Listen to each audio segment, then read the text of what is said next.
Halo semuanya, kali ini kita bakal bahas konsep tentang gerak melingkar beraturan gitu. Tapi sebelum ngebahas jauh tentang gerak melingkar beraturan atau GMB, kita perlu paham dulu nih dua besaran penting, yaitu periode dan frekuensi. Di video sebelumnya kita udah ngebahas sedikit tentang definisi dari periode dan frekuensi. Nah, di video kali ini kita akan coba perdalam dua besaran ini. Kita mulai dari periode dulu aja kali ya.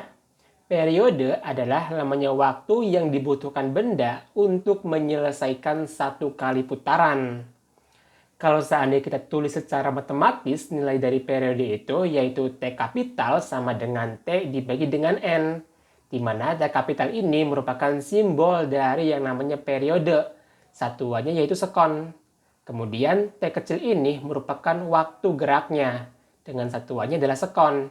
Dan N merupakan simbol dari banyaknya putaran. Supaya lebih paham, coba yuk kita masuk ke contoh soal nih. Biang lala di samping melakukan 2 putaran dalam 10 detik. Pertanyaannya adalah, berapakah periode biang lala tersebut? Oke, coba yuk kita tuliskan terlebih dahulu informasinya, yaitu diketahui bahwa jumlah putarannya adalah 2 putaran. Dan lama waktu geraknya untuk 2 kali putaran adalah 10 detik. Yang ditanya yaitu berapa sih nilai periodenya atau T kapitalnya gitu. Kita jawab ya. T kapital yaitu nilainya sama dengan T kecil dibagi dengan N. Nilai dari T kecilnya adalah 10 detik dibagi dengan jumlah putarannya yaitu N. Berapa nih? 2 putaran gitu kan? Oke, berarti nilai dari T kapitalnya adalah 5 sekon. Jadi, periode biang lala tersebut adalah 5 sekon. Artinya, biang lala ini untuk menyelesaikan satu kali putaran membutuhkan waktu, yaitu 5 sekon. Gimana? Udah paham lah ya konsep tentang periode, masih gampang gitu. Berikutnya, yaitu kita akan bahas tentang frekuensi. Frekuensi definisinya adalah banyaknya putaran per satuan waktu. Dari definisi ini, kita bisa tuliskan nih secara matematis nilainya yaitu F sama dengan N per T, di mana F merupakan frekuensi dengan satuannya adalah Hertz. Kemudian N adalah banyak putaran dan T merupakan waktu geraknya ya dengan satuan sekon.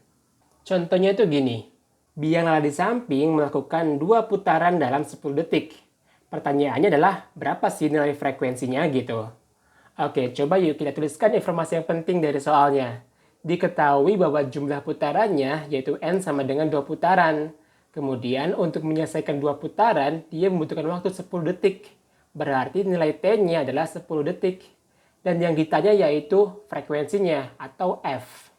Nilai F ini sama dengan N per T. Sama dengan nilai dari N-nya adalah 2 putaran dan T-nya yaitu 10. Berarti 2 dibagi 10 nilainya adalah 0,2 Hz. Oke, jadi kita bisa simpulkan nih bahwa frekuensi dari gerak biang lala ini adalah 0,2 Hz. Artinya, dalam satu sekon, biang lala ini hanya mampu berputar sebesar 0,2 putaran. Oke, kita udah ngebahas tentang frekuensi dan periode. Kira-kira ada nggak sih hubungan antara periode dan frekuensi? Jawabannya adalah ada nih. Dari penjelasan tadi ya, kita bisa lihat perbedaannya nih. Bahwa periode sama dengan T per N. Sedangkan frekuensi yaitu N per T. Dari kedua persamaan ini kita bisa lihat bahwa nilai periode itu berbanding terbalik dengan frekuensinya. Supaya lebih paham, coba kita turunkan langsung di sini. Semisal ya, nilai dari 1 per T kapital adalah ya 1 per T per N gitu kan. Nah, karena T per N ini bisa naik ke atas nih. Jadinya sama dengan yaitu N per T. N per T merupakan rumus dari frekuensi gitu. Sehingga sama dengan yaitu F. Alhasil kita bisa tuliskan nih bahwa 1 per T nilainya adalah sama dengan F. Atau nilai frekuensi itu berbanding terbalik dengan periodenya. Oke deh, kalau udah paham konsep tentang frekuensi dan periode, yuk kita mulai bahas tentang gerak melingkar beraturan. Apa sih yang dimaksud dengan gerak melingkar beraturan? Gerak melingkar beraturan merupakan gerak benda dengan lintasan melingkar dan kecepatan sudutnya bernilai konstan gitu. Di video sebelumnya juga kita udah bahas sedikit tentang kecepatan sudut, yaitu definisinya adalah perubahan sudut per sekon atau per waktu gitu. Secara matematis kita bisa tuliskan nih bahwa kecepatan sudut yaitu omega sama dengan delta theta dibagi dengan delta t. Di mana omega ini adalah simbol dari kecepatan sudut. Satuannya yaitu radian per sekon. Kemudian delta theta merupakan perpindahan sudut. Satuannya adalah radian. Dan delta t adalah waktu dengan satuannya adalah sekon. Supaya lebih jelas, coba yuk kita gambarin diagramnya kayak gini.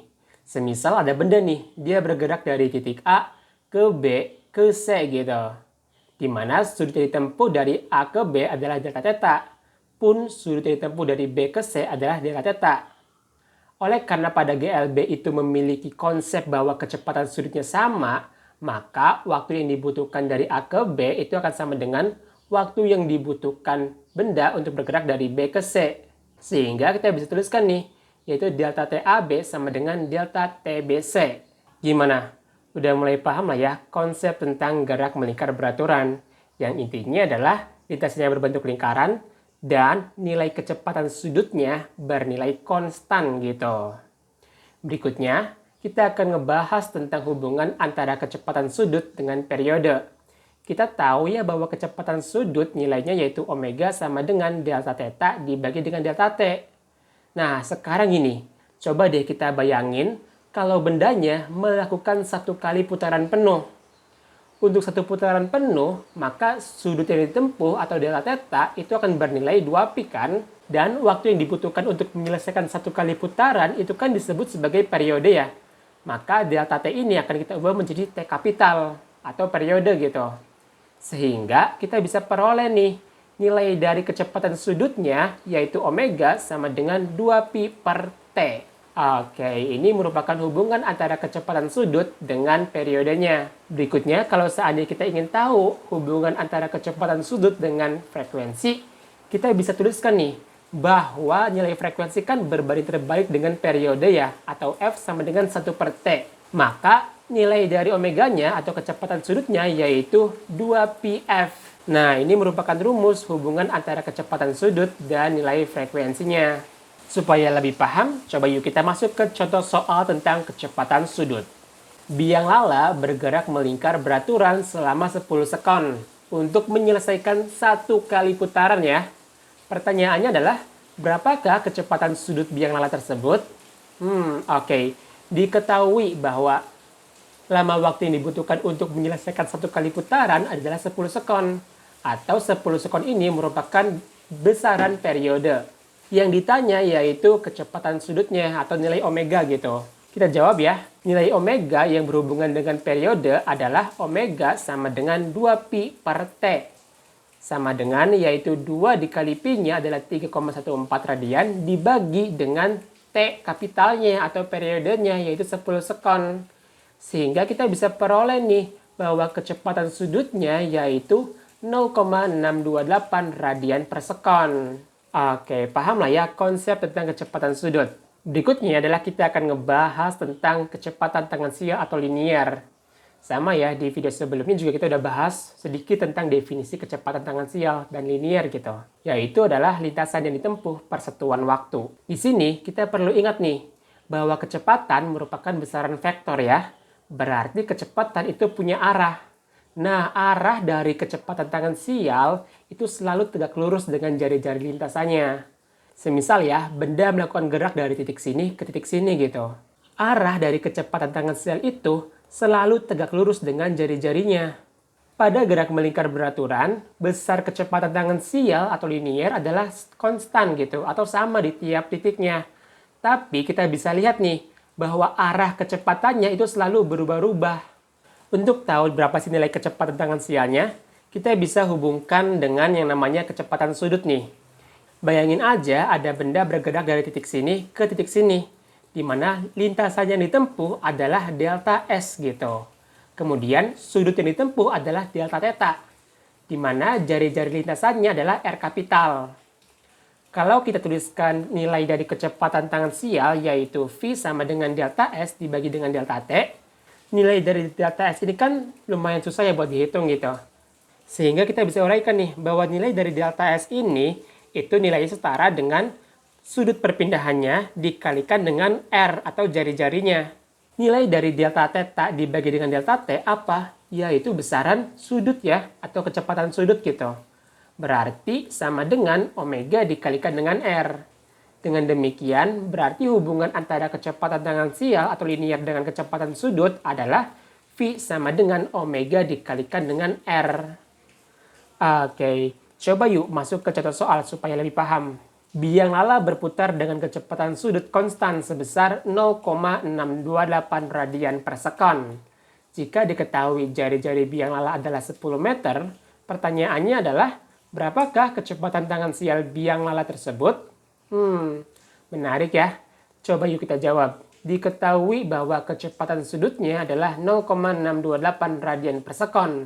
Kemudian jari-jari biang lalanya adalah 10 meter. Dan yang ditanya adalah nilai kecepatan tangensialnya. Berapa gitu. V sama dengan omega dikali R nih. Nilai omeganya adalah 0,628 radian per sekon. Dikalikan dengan jari-jari biang lalanya yaitu 10 meter. Maka 0,628 dikalikan dengan 10 nilainya adalah 6,28 meter per sekon. Oke, sehingga kita bisa simpulkan ya, bahwa kecepatan tangensial biang lala ini adalah 6,28 meter per sekon. Berikutnya kita akan ngebahas tentang konsep yang namanya percepatan sentripetal. Kenapa sih harus ada yang namanya percepatan sentripetal? Jadi gini ceritanya, pada kecepatan tangensial untuk gerak melingkar, dia kan selalu berubah-ubah ya arah kecepatannya.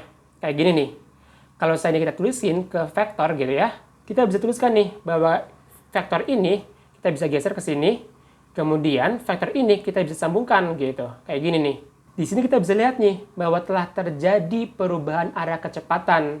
Nah, perubahan kecepatan inilah yang kita kenal sebagai dengan percepatan sentripetal. Jadi, definisi dari percepatan sentripetal adalah perubahan arah kecepatan tangensial dan arah percepatannya itu selalu menuju pusat lingkarannya gitu. Nilainya secara matematis adalah AS sama dengan V kuadrat dibagi dengan R. Supaya lebih paham, coba yuk kita masuk ke contoh soalnya nih. Biang lala berputar beraturan dengan kecepatan tangensial yaitu 6 meter per sekon. Dan jari-jarinya adalah 10 meter. Pertanyaannya adalah, berapakah percepatan sentripetalnya? Menarik sih buat dibahas. Coba yuk kita bahas. Diketahui bahwa kecepatan tangensialnya adalah 6 meter per sekon. Kemudian jari-jari biang lalanya adalah 10 meter. Yang ditanya yaitu berapa sih nilai percepatan sentripetalnya? Nilai dari percepatan sentripetal yaitu V kuadrat dibagikan dengan R. Maka nilainya sama dengan 6 kuadrat dibagi dengan 10 gitu. Atau 36 dibagi dengan 10. Nilai dari percepatan sentripetalnya adalah 3,6 meter per sekon kuadrat. Oke, jadi kita udah tahu nih ya, bahwa percepatan sentripetal pada biang lala ini nilainya yaitu 3,6 meter per sekon kuadrat. Oke deh, mungkin cukup sekian dulu pembahasan kali ini. Sampai jumpa di pembahasan selanjutnya. Dadah!